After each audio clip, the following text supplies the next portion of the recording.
A wise person once told me, dreams don't work unless you do.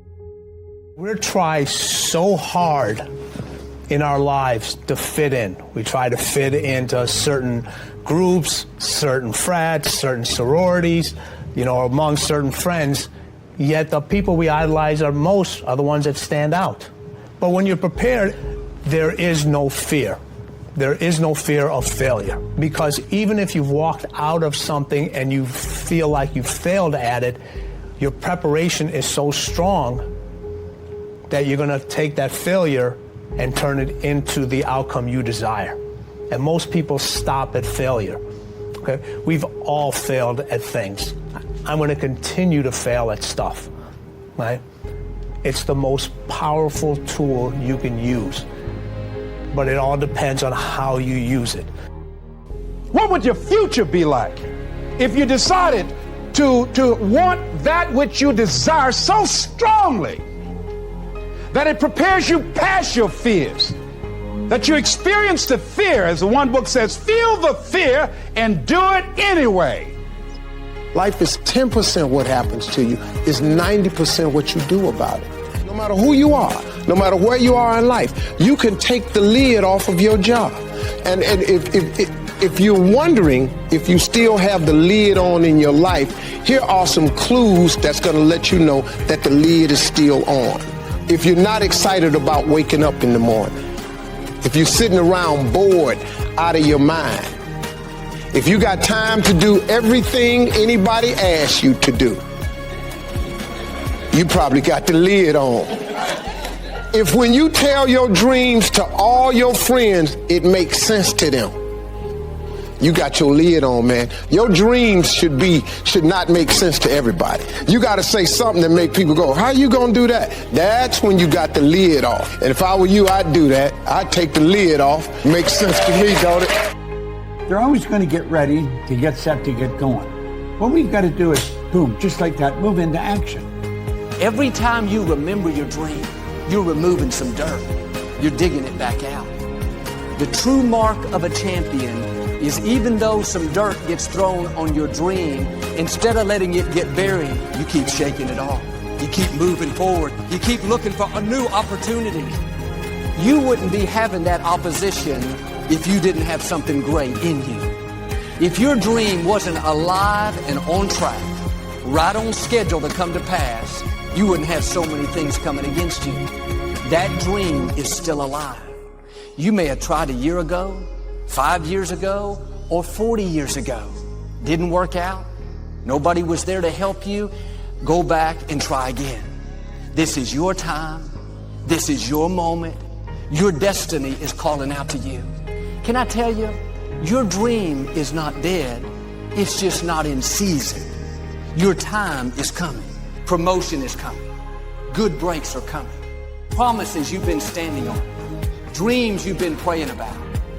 Lack is not your destiny.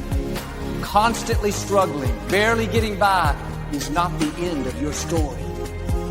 These light afflictions are for a moment. The adversity is temporary. The glory is eternal. Lord, I believe this is my year to get healthy and whole. This is my year to meet the people of my dreams. This is my year to go further in my career, to step into a new level of my destiny. This is my year to accomplish dreams, to break free from this depression. This is my year to meet the right people. This is my year to get healthy and whole. This is your year to see double. This is your year for vindication, for restoration, for new beginnings. Now get your mind going in the right direction.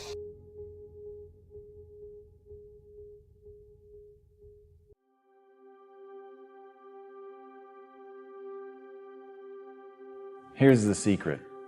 The people that do the most with their lives, the people that seem the most self-assured, the ones that seem to embody confidence, the ones that seem to define confidence, they're the ones that had to face down the most fear.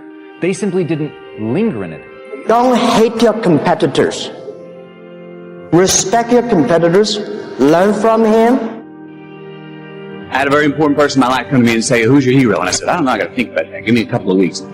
I said, I thought about it. You know who it is? I said, it's me in 10 years. So I turned 25 10 years later. That same person comes to me and goes, so are you a hero? And I was like, not even close. I said, why? I said, because my hero is me at 35. So you see, every day, every week, every month, and every year of my life, my hero is always 10 years away. I'm never going to be a hero. I'm not going to attain that. I know I'm not. And that's just fine with me because that keeps me with somebody to keep on chasing. That's the thing. Success and failure are generally slow processes. Either slowly building things up or gradually tearing them down. And that's why I say you've got to pay attention. You have to watch. You have to watch every single second. Choose love, and don't ever let fear turn you against your playful heart. I believe in manifestation. I believe in putting a rocket of desire out into the universe, and you get it when you believe it. You get it when you believe you have it, and that's the key. So we want to get really sensitized, acutely sensitized, sensory acuity, to whether what we're doing is working or not. And by the way, sensory acuity is really the measure of a person's intelligence. What I mean by that is, how do we measure intelligence? Intelligence is a measure of the number and quality of distinctions you have in a given situation. You can handle this, you just haven't figured it out yet. It's all right, this is your training period. This is the tuition you have to pay for what you don't know. You can do this, other people have done it. It doesn't take an Einstein. Get you some people that can teach you some stuff that you don't know. Get you some people that have done it successfully and learn from them. Take some seminars, workshops, read some books on how to manage a business.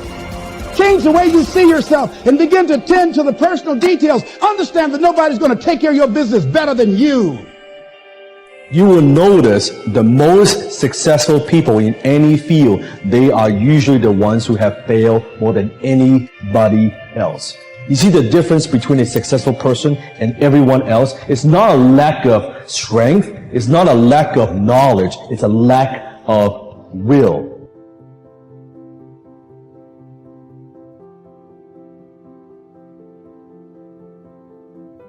You must experience what this life is totally, isn't it? Before you go, you must experience this. If you do experience that, then such questions will never arise in your mind, because that's not the way existence is.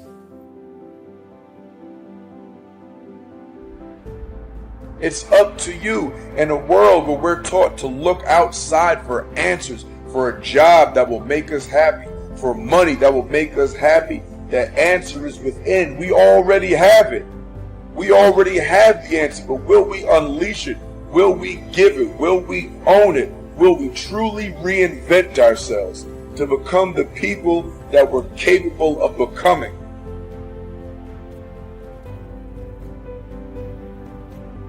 The bow too tightly strung is easily broken, says one of the Proverbs.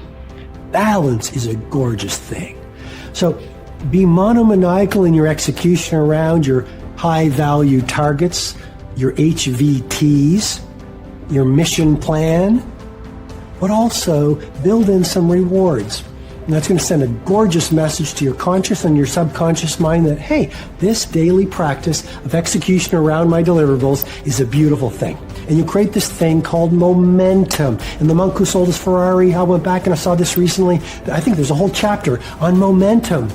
And you become like this. I love skiing. You start off small, but as you go down the slope, you pick up momentum. A lot of people say, Robin, where do I start? I want to start a new business. I want to become a better artist. I want to find the love of my life. I want to be a world-class creative. I want to multiply my financial life. Where do I start? You just start. You just start. There's great power in the start. And when you start, life starts supporting you. Well, God wants us all to be courageous, because He knows we'll face times in life and situations and circumstances that it takes more than just a desire. It takes courage. Many people operate on the basis of fear, on the basis of what other people think. We as believers should operate on the basis of courage. Courage to say no when we ought to say no. Courage to say yes when we should say yes. So what kind of courage do you have? Is yours sort of floating between depending on the situation? Or do you know the difference between right and wrong for your life? And you've made up your mind.